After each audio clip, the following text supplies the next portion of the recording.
Let me first congratulate His Excellency President Yoweri Kaguta Museveni and all the members and leadership of NRM party for attaining 37 years in government and for the remarkable achievements that we have scored over the last 37 years. The journey of NRM for leading this country this far did not only start in 1986. It started way before 1986. And we always tell people that for you to be a good leader, you need to plan. So we also count the years that our founding fathers, President Yoweri Kaguta Museveni and all the fighters and the revolutionaries took in training, in understanding our socio-economic and political issues and sacrificing their time to fight to liberate this country.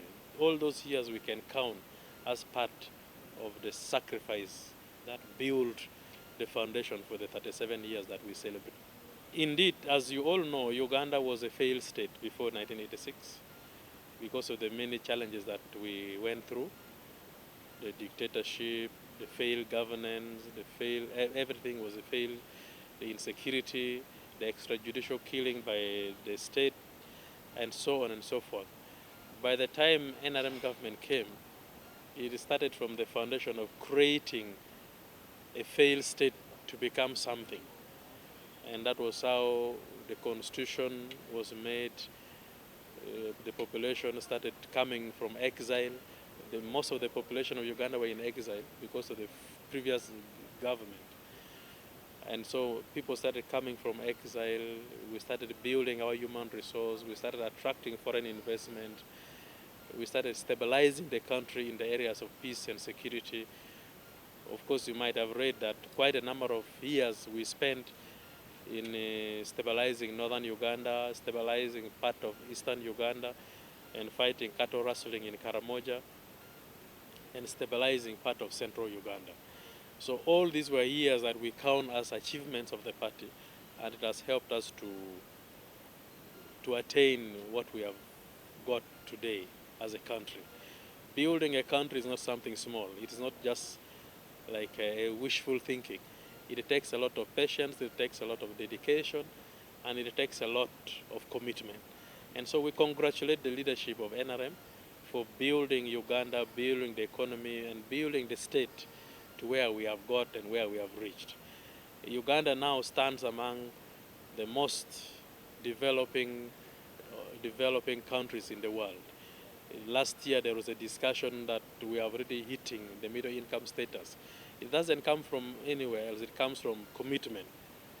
So in terms of achievements, we can gladly put them into two categories.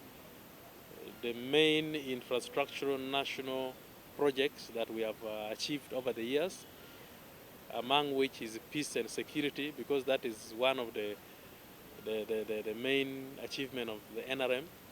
We can put them under hardware issues, road infrastructure, electricity, water, and then we talk of other national development projects.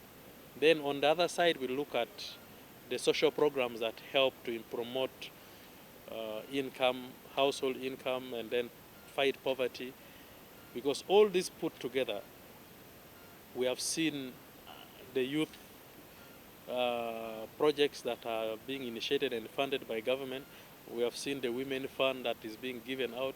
We have seen recently a Myoga Fund. We have seen Wanabagagawale. We have seen Entandekwa project. We have seen now, recently we have Parish Development Model. We have seen Operation Wealth Creation.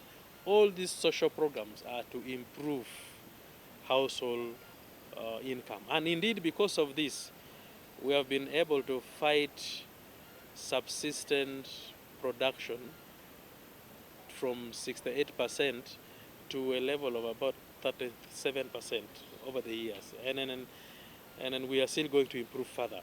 We have seen life expectancy of Ugandans increasing from 47 years in the past to now between 62 to 63. And then we have seen literacy rate improving. Initially, less than 50% of Ugandans were literate, but now we have more than 75% of Ugandans that can now read and write. We have seen open media space. We have seen liberalized economy. People are free to do business. Nobody is harassing them in their businesses. So Ugandans are free. There is a lot of freedom. There is a lot of democracy. So these are the values we celebrate. And any country would aspire to come and learn from Uganda. And indeed, for you to know this, you look at the way refugees are flocking in the country. Because refugees move to where there is peace and stability. So Uganda is a magnet. It has attracted refugees from all over Africa and outside Africa. It is a sign that everybody in the continent, people look to Uganda for peace and stability, where they can come and feel free and integrate with the local population, the community. So these are some of the values that we celebrate. And indeed, we still continue to congratulate our leadership and our government for being firm and focused and making sure that we keep improving on the livelihood of the population.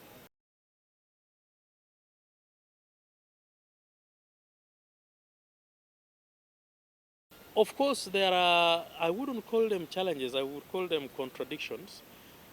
Contradictions are normal because you find all this in every organization.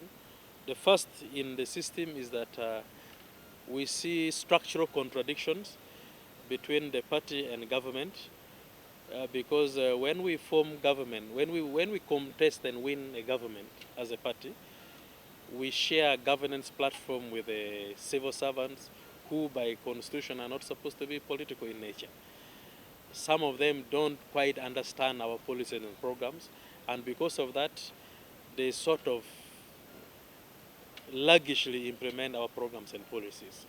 We have over the years registered quite a number of concerns on corruption, that corruption is becoming too common, especially in the public domain and public sector, that the party should fight and work against seriously. Especially we see this more in areas that affect day-to-day livelihood of people. We have seen the cost of electricity is high, which is affecting businesses, it's affecting industrialization that we are looking for. The president has directed that the Minister of Energy should lower the cost of electricity for industrial sector so that we can open up more industrial parks and have more cottage industries in the country to create more jobs for the young people. We have seen changes in weather pattern which has affected our agricultural sector. Farmers cannot easily predict rainfall pattern, and because of this it has affected our agriculture. But we are looking at doing more irrigation and fertilizer to be able to encourage farmers to continue even planting and putting seeds in the soil even during dry season. We have seen in the last few years and months unfortunate pandemic outbreaks, Ebola and COVID, which did not only affect Uganda, it affected the whole world, especially COVID-19, which also slowed down our level of growth. We remember we had a long spell of lockdown as a country, which affected our economy. So these challenges are there, but we don't focus at them. We focus at how best we can overcome some of these contradictions and challenges that come along.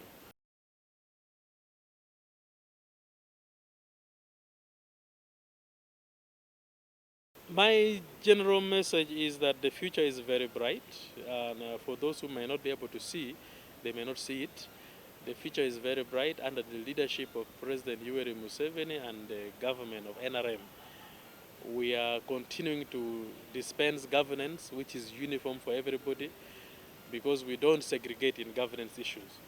Whether you support us or you don't support us, we make sure that your health, your life is secure and you are happy in your country.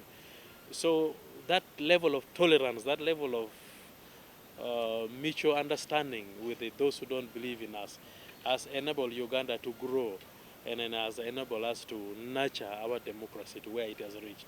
So we see a very bright future. We see a very mature democratic future in the country. We see a very committed man force in the country, and then we believe that all Ugandans should join hands to fight unnecessary things that would derail us from achieving what we intend to achieve as a country.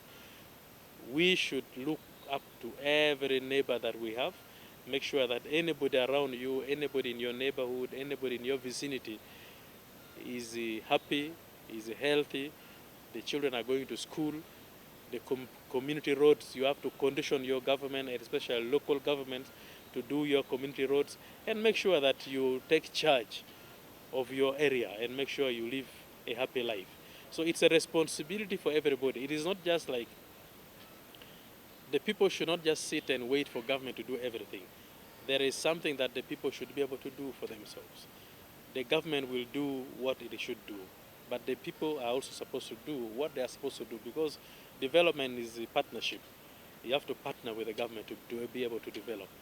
You cannot sit in the village and say, me, government of NRM is good, therefore I just sit and don't do anything. No, you have to fight poverty, you have to work hard, you have to make sure you connect your home to the national network of roads, of electricity, of schools, of healthcare center that government has extended to your place.